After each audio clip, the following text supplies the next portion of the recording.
పవన్ కళ్యాణ్ ఉద్దేశిస్తూ నటుడు ప్రకాష్ రాజ్ చేసిన X post పై వివాదం ఇప్పట్లో చల్లారేలా కనిపించడం లేదు. నాగబాబు ప్రకాష్ రాజ్ మధ్య ఎక్స్ వార్ తారాస్థాయికి చేరింది. ఈ వివాదంలోకి డైరెక్టర్ రామ్ గోపాల్ వర్మ ఎంట్రీ ఇచ్చేశారు. ఎప్పుడూ సోషల్ మీడియాలో యాక్టివ్ గా ఉంటూ తనదైన శైలిలో అనేక అంశాలపై స్పందిస్తూ ఉంటారు ఆర్జీవి. వర్మ పెట్టిన పోస్ట్ ఇప్పుడు చర్చనీయాంశమవుతోంది. ప్రకాష్ రాజ్కు మద్దతిస్తూ వర్మ పోస్టు పెట్టేశారు.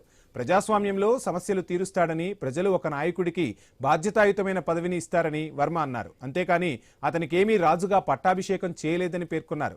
అంతకుముందు జనసేన ఎమ్మెల్సీ నాగబాబు పెట్టిన ఎక్స్పోస్ట్ పై ప్రకాష్ రాజు ఘాటుగా స్పందించారు. నాయకుడికి అన్నీ తెలుసని, ఆయన మాటే శాసనం అంటూ నాగబాబు పోస్ట్ పెట్టారు. లీడర్ అంటే శిరోధార్యం, ఆయన మార్గంలో ఉన్న దుష్టశక్తులను ఎవరూ చూడలేదని చెప్పారు. ఏది సరైనదో ఏది కాదో ఆయనకు మాత్రమే తెలుసన్నారు. మీ సందేహాలను పక్కన పెట్టి మౌనం వహించి ఎలాంటి ప్రశ్నలు వేయకుండా నాయకుడిని అనుసరించండి అంటూ సుదీర్ఘంగా రాసుకొచ్చారు. దీంతో పాటు పవన్ కళ్యాణ్ ప్రజల నాయకుడంటూ ఆయన ఫోటోని షేర్ చేశారు.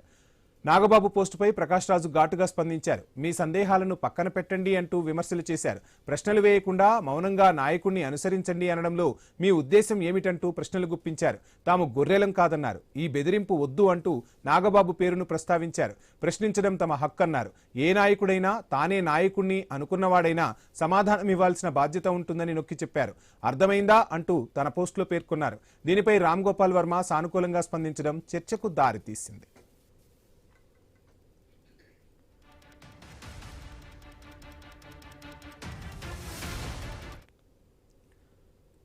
నటుడు రాహుల్ రామకృష్ణ ఎక్స్